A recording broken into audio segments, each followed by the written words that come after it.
Greeting Huns Nation and sports fans everywhere. Billy O here with another episode of the Huns Old Cast. 2.5, that's season 2, episode 5 of June 7th, 2021. Tonight we're brought to you by Double Clutch, which is some sort of an online thing that Doormat and Schneibly work on to help auto auctions understand value of the cars that they're moving back and forth. And Harold Hoffman with the Mare Company, the Huns Realtor. Demo, how you doing?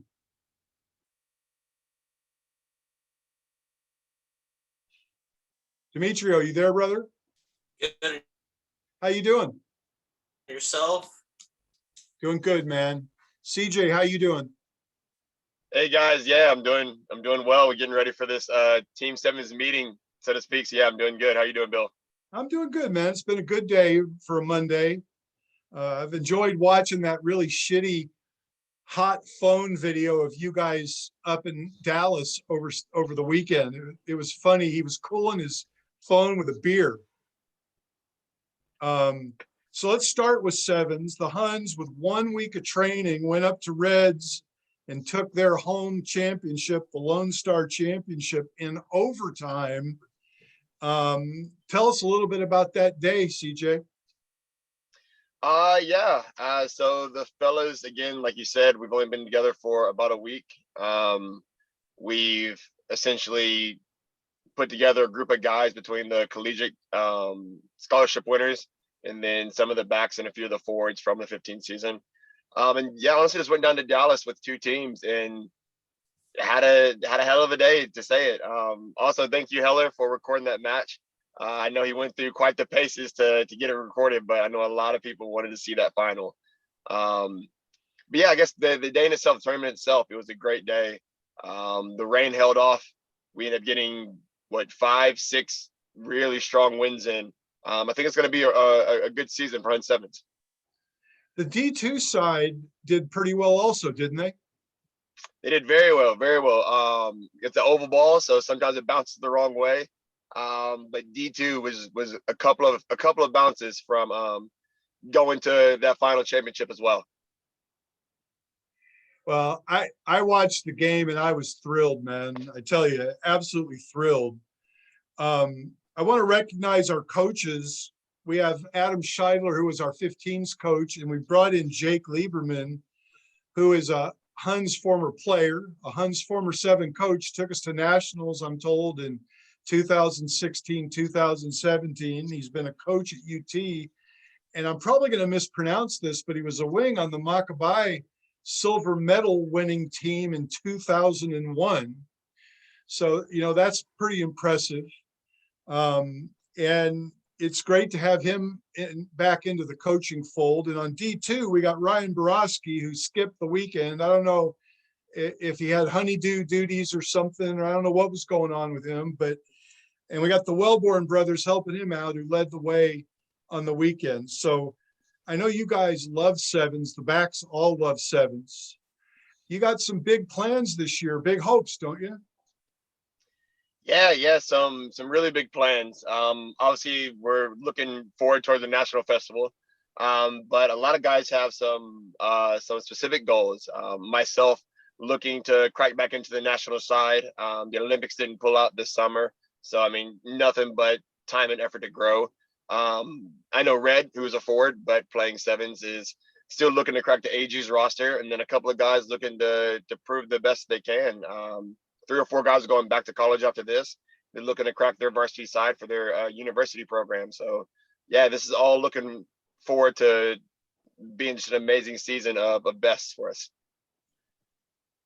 Well, as an old boy and a board member, and I was around, I wasn't quite a board member yet, but I was sitting in on meetings that Demo was on the board of when we started this college scholarship program.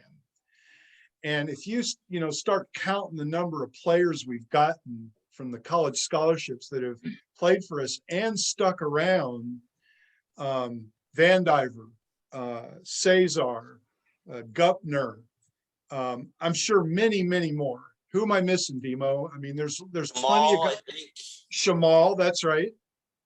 Did you count Austin Van Diver as well? I had Van Diver in there. My point is that what seemed like kind of an interesting idea at the time has really, really mushroomed for us. And it was good to see some of those guys playing out. And, I wish Patrick Coleman all the best, but it's not going to hurt my feelings if he keeps playing sevens for us. That's for sure. Watching that big boy rumble is a hell of a thrill, All right. Bloodfest coming up in a little over a week and a half. That'll be huge. Be great to win our own tournament. Good luck to sevens the rest of the way. So let's talk about 15s now. And Demo, we'll start with you. D2 ended the year 5-2 by my accounting. But you closed out the season super strong. Why don't you talk to us a little bit about the D2 season? You were the captain. Sure. Yeah. So, I mean, just first of all, credit to the coaches and the behind the scenes guys like the board, like you yourself and Luis Sanchez and the coaches are Ryan Borofsky and Andrew Hay. Right. But it was great to even have games at the beginning of the season. We were scrimmaging against each other, and that I think upped our level. Obviously, playing against our D1 most of the time, and with practice being very competitive amongst ourselves, with facing guys like CJ and Brandon and Reese. I think it helped us, kind of develop. It took a little bit longer than we had hoped. We originally, I think we beat Angelo State, and then we beat ORC, and then we went up to the Reds, and unfortunately, we were leading some parts of the game, and just kind of mistakes towards the end, and a few balls didn't bounce our way, and they got up on us late. Same thing happened with the Blacks at home, and then we kind of turned it around. We had a good, once the Reds came down, and we just started scoring and started getting more confidence in ourselves, and I think that was a good leeway to the Blacks game at Burr, which is Burr's, one of the hardest places for us to play at. For anybody to play. Yeah, they're so tough. Yeah, they're so tough at home, and they always bring it. So that was actually my first time ever beating the Blacks, especially at Burr. It was just extra special. So I know a lot of the guys really enjoyed that, and it was fun to captain that side, especially It's very rare that I like leaving a game, but when that game got, started getting out of hand, I was like, you know what, I'm okay with stepping aside right now. But yeah, and then we finished that last game at home, which we were all looking forward to, just kind of playing at Nixon, the last game of the season. We played that Fort Hood kind of motley crew, and I think even CJ jumped in against us. So he did the right thing in not scoring against us. He was passing the ball every time he was in the try zone. So thanks for that, CJ. But overall, I mean, yeah, just good season, a good fun season that we didn't even know was going to happen. Credit to all the guys that kept coming out practice in, late December, January, when we had nothing on the schedule except maybe scrimmages that we had to modify. There was no lineouts, no scrums and things like that. So those last 3 games were track meets. I'm sitting there and Heller is doing the video of the Blacks matches with the high def camera. Yeah. Not the little iPhone, which is really blurry for me all the way over here in California. And I swear to God, it looked like we were playing with 17, 18 guys. The ball would get out of the back line, and it was incredible to watch. And all 3 of those matches were like 50 something to 12. Yeah. And y'all finished really, really strong. And it speaks well for our club. I also want to recognize old man Terrell Modkins, who's not quite old enough to be an old boy yet, but he was a player coach. And he also has a son in Huns Youth Rugby. That guy is all in. And I appreciate the fact that he's still playing, but also helping out whenever he can as a coach. Demo, why don't you talk for a second before we talk about D1? Actually, we'll wait on the player awards till after D1. So we'll talk about D1 now, Corey. We went 5-2, and quite frankly, I thought we laid an egg a little bit in the second Rugby HTX match. I mean, it's tough to make excuses and be a poor loser, but I really thought we should have won that match. And if we played them again, I think we would. But regardless, 5-2, top of the table by a bonus point, beat the Blacks twice. And the second win was convincing, even though the score was tight, because that late try was, kind of as the game had already been decided. Two great matches against the Reds. Wow. I mean, it was just an incredible season from a fan standpoint. What was it like to play as a group this year? You guys really seem to be more strategic and more patient. Talk about your team a little bit as the captain. I actually fell into this captainship this season. Alex Reese was so I guess I was a stand-in. Alex Reese was our voted in captain. He was somebody who we really huddled around and bought into his idea of this more of a structured season. But then when he got injured, it kind of fell into my lap, and I was very, very humbled to, I guess, take and run with it. Yes, to speak on the HTX, we ended up losing on a very muddy day. So I think on a dry day, I think maybe we can take them, but I mean, that's taking nothing away from HTX and the organization they have there. I just played with them 2 weeks ago with the Harpooners, and they ended up beating us again, I think by like 5 or by 7. I mean, proper club. I'm really excited for next 15 season. I mean, not wishing away my 7th season at all, but really exciting to see just kind of how they progress and how they grow. And just just real quick, I think if you played him again now at the end of the season on a muddy track, as this team evolved and learned different ways to play and win, I think you would win that game. I think this team really grew in learning how to win and learning how to play together. So I'm kind of with you, but I think dry field, wet field, I think this team really matured. Yeah, do we still get to keep Alex? Because I mean, if Alex is kicking, yeah, we can beat anybody on any given day. Bring the AGs, the All Blacks, what have you. Alex's last outfit against the Blacks, his kicking has changed my mind on kickers alike.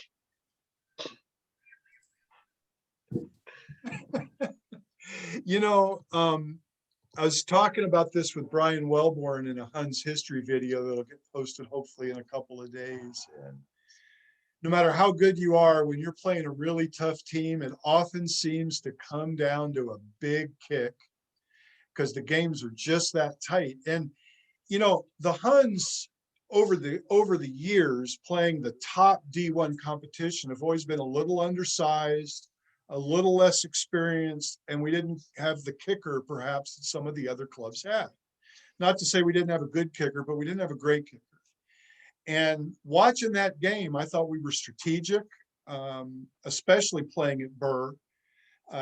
Our kicking, not just for post, but for field position, was mostly great. We might have found touch a couple times in the last minute of the game, but other than that, I'm just jabbing you a little bit. But I was so impressed because that's the type of game that good teams have to learn how to win. And it gets back to what I'm saying about the scrum and the backs really seem to have matured, because that was a mature win against a really good team. And we beat the Blacks twice in 1 year. I mean, I only beat the Blacks twice as a D1 club the first 5 years I played, and we were in D1. I mean, it only happened twice. And, we did it twice in 2017 when we won the national championship. So to do it twice is incredible. Listening to Demo and listening to you, Corey, I think one of the things we did this year that may have really helped us is we really seemed to deal with COVID perhaps more flexibly and better than some of the other clubs did. Demo, what do you think about that? Yeah, I definitely think that was I think because mostly like the core of the guys that were coming to training, a lot of us just wanted to play. We just love playing rugby. We love going out there to training and training against each other. And, not having anything on the schedule, and then kind of as soon as something pops up, you start getting more players out. But yeah, I mean, as far as I know obviously there's guys here and there that got COVID, but we tried to keep it, especially in the beginning stages when you just didn't know what was going on. Try to be as safe as possible that we could with the rules that were given to us by our union and USA Rugby, and it turned into a great, long, good season for us. And yeah, one of the funnest seasons I've had, being on the Huns. It was fun to watch, and it was fun as a board member to watch. If you think about that long range planning session that we all had Yeah. October 2018 and the goals we set, and you see that we're on path to achieving those goals right on schedule, and they were very aggressive goals. It's good to see. Corey, one other quick question for you. The year before you started playing with us, we had appealed relegation after a bad season. We'd risen up to a 500 level in D1. In the last 2 years, we've been second on the table, swept the Reds, 2 good games against the Blacks. This year, we had 2 great games against the Reds, took one, and beat the Blacks twice. This has been one of the best seasons the Huns have ever had. Why don't you talk a little bit about how the team has grown and gelled in the last 2 years? Yeah, I can definitely speak on that. I think, but I guess the big difference between this year and last year is we kind of kicked up practice a little bit. We started celebrating the small wins at practice. We having a guy like Clive, who, I mean, you hate to play against him, love to play with him, kind of player. He definitely like lit a fire under ourselves, and we took practices up a little bit higher. Second thing, and Adam speaks this all the time, is we cut down on all of our like unforced errors. And that's just not like on the field, that's off the field. That's sweeping the sheds, that's making sure you're on the practice on time. That's making sure you're at film, you're doing your homework. I mean, all those are unforced errors. I mean, you could say, hey, traffic got me caught up, but I mean, making sure you have your clothes already lined out, making sure your boots are by the door, making sure you can get out of the door 30 minutes earlier to get to practice, when you need to get to practice. That's all unforced errors. And Adam really nailed home the unforced error part of this season. And by the time game time kicked around, I think we just minimalized those mistakes and really stayed headstrong with the boys. A lot of flair, speed, and patience in the back line, I thought, this year. I mean, you guys had some beautiful plays. You had some speed. Brandon seems to have really filled out as a young man. He's got to put on 15 or 20 pounds in the last couple of years. He bounced that Polynesian center in the Reds match like the guy was nothing. I mean, seriously, it was really impressive to watch our back line, and Alex is kicking for position. And I'd have to say it was impressive watching the scrum too. Their work around the goal line with the picks and goes, their defense, their technical ability in the scrum, their lineouts, everything really improved. And it just seemed that we went from being really good in the loose and great athletes. We've progressed year after year to being a really solid, thoughtful rugby club, and it's just really good to see. Congrats. Yeah, I mean, well then, hey, I mean, you gotta point the fingers to the coaching staff.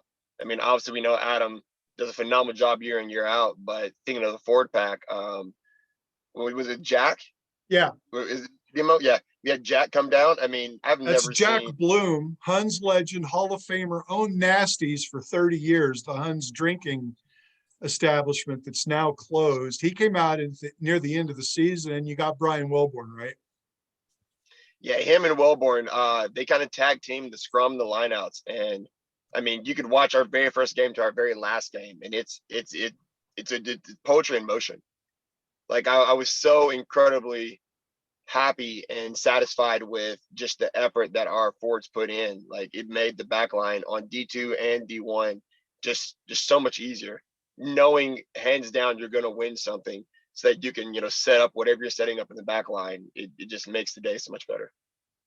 In that Blacks match, I think Brandon scored the first try on a really strong run, if I remember correctly.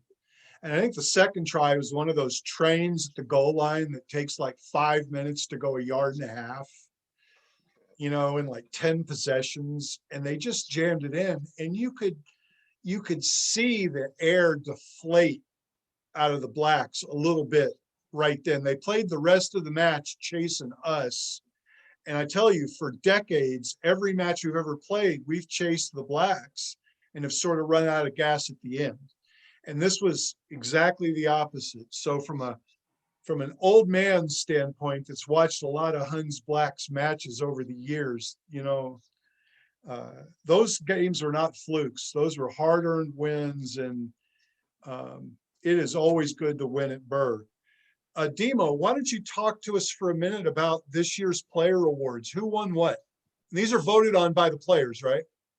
Sure. There's I think we did 5 awards that were voted on by the players, and then there was one kind of coaches award that Adam gave out. But so I can start with that. Spirit of Attila is what the coaches award goes to, and Adam, who I thought deserved it, gave it to Ash.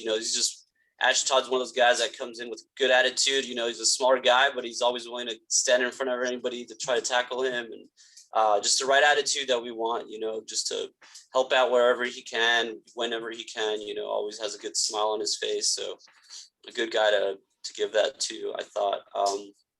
The player voted awards were for D2 forward of the year. It was Keegan Bradley, who was co-captain for most of the games on D2 as well, and helped me out a lot, setting the forwards straight. So it's always nice to have a co-captain when you're back as a forward. So he rightfully so deserved it. And, there was lots of guys that were up there as well for forwards. But for D2 back of the year, it was actually myself. So it was kind of surprising for me. But I think, we had a total of, I think the last count I did was 72 different players play for the Huns this season, which is crazy to think about on the type of year that it is, and only 2 sides. So I was thankful to get that. And, that was more of a team award, I felt like. So for D1 back of the year was Alex Reese. And that's another one that, there was just so many guys like CJ, or I'm sorry, it says CJ on the screen, but that's a Corey, wow. That's a wow when you think about all the great seasons we had in the back line this year. Yeah, for sure. Like people like Corey and Brandon, guys like that just, there was so many playmakers that it could have gone to. So, and then D2 forward of the year was, or I'm sorry, D1 forward of the year was Phil Hanston, who's just been like a steady rock with the Huns for a while now, and just a good level-headed guy that's just always there. And he had that amazing kick for points against Rugby HTX. That might have solidified the forward of the year award for him. But and then our MVP this year was Patrick, Red, who just had a great season. Just a hard guy to bring down, and it was fun watching the D1 for me this year, especially. How fast is Patrick Coleman? Like once he gets rolling compared to back, I mean, it seems he runs away from other teams' backs. I first met him playing touch rugby before we started practicing, and it's always funny because people think like, oh, he's big, he can't outrun me, and then he just outruns you. He puts a step on, and then he just runs around you. So, yeah, definitely, he's quick and powerful. So, well, thanks to all the coaches. One of the remarkable things about the Huns to me is I guarantee you the Blacks, the Reds, and Rugby HTX all have much bigger budgets than we do. We are a volunteer-driven organization, and with volunteers, we maintain our own pitch. Dallas doesn't do that. Even the Blacks don't do that. They pay somebody to do it. So everything with the Huns, including coaching, they may get a stipend or something depending on how the season goes at the end, but everything's volunteer driven. So hats off to Borowski, Hay, Modkin, Schneebly, Scheidler, Wellborn, and Bloom. Thanks for all you do, guys. And before I ask a couple of hard questions, because we always close out the old cast with hard questions, I just want to compliment you on your back screen, Demetrio. I have never seen one quite that amazing. My what? Your back screen, that blurry bed with the Indian bedspread. You are rocking your Zoom style, brother. Thanks. All right, Demetrio, Leyva, congratulations on getting married. You've been cast in a reality version of Bachelor Party 3 in Vegas. Who's your wingman? Who's your wingman? Wheezy, Hansel, or Biff, and why? Oh man, that is a tough question.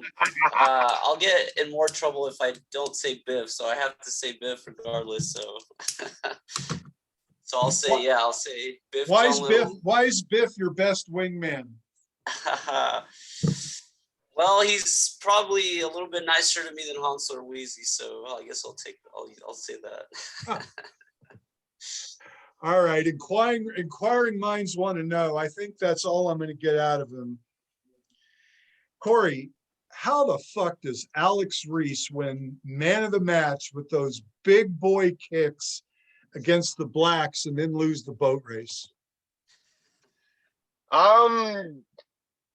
God, we ask ourselves the same question too. It's actually pretty funny. Each man of the match that goes up there, it's been me and Red. We've divided a few throughout the season. We know like when one of us goes up there, it's okay. We'll win the social to win the boat race. We're not really worried about it. And then when Alex Reese's name gets called, it's like, oh man, fingers crossed. He's a U of A product. Like he's gonna do the boys right. And unfortunately, he just didn't pan out. I think it's because he missed. And credit to Reese.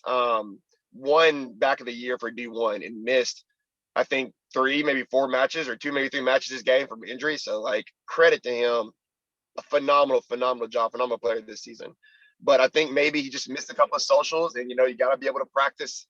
Yeah, you got to practice the rhythm. If you don't, you'll lose it. I've told everybody this. I'm going to say it again. I played with his father, Jonty.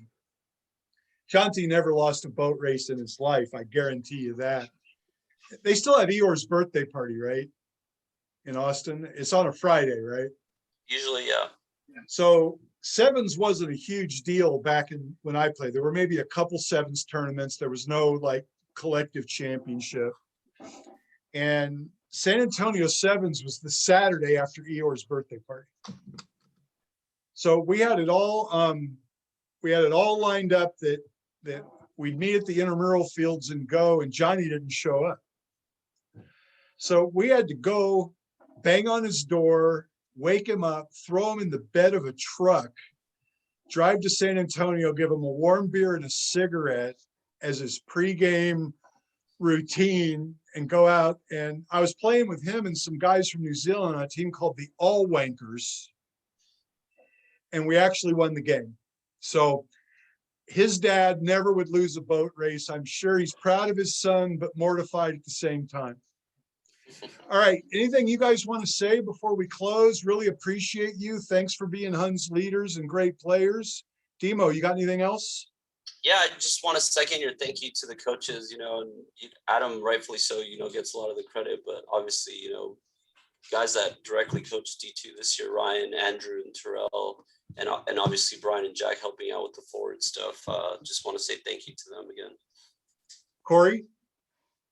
Thanks to the organization itself and the fans out here. I mean, it's really cool to come out on a Saturday, on any given Saturday, and to see 100, 200, sometimes 400 fans out there, all wearing the blue, the Huns blue. What this year was the 50th for the Old Boys or something or the other. Next year is the 50th.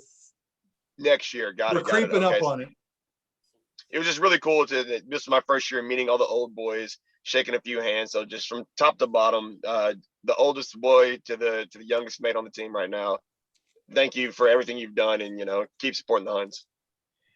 Well, Corey, I just want to share with you, this year was my favorite year of being back involved and being on the board, and to see what y'all are accomplishing is just remarkable. And I think young guys that are playing for us help recruit these college kids. That's where we focus, that really give us young legs. So I loved this year, but I got to tell you, my favorite moment in the last couple of competitive seasons was the second half last year against the Reds, when you guys just ran them off the pitch.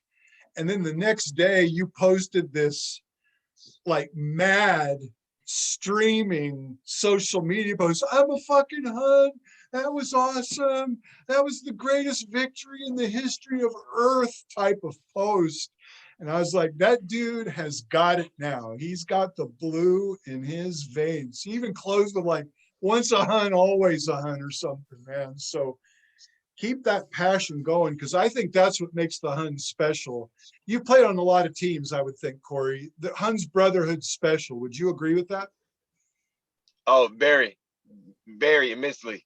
Yeah, one of the top 5 easiest clubs that I've played with, like culture wise. Keep that going. That's what y'all do, not us.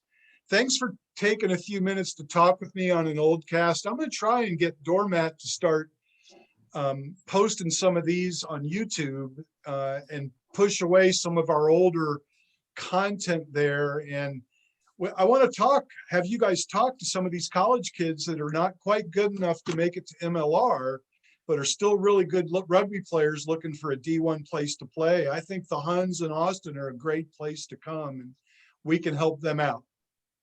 All right, fellas, have a good one. Thanks again. Thank you, Bill. Cheers, Bill. Up the Huns. Yes.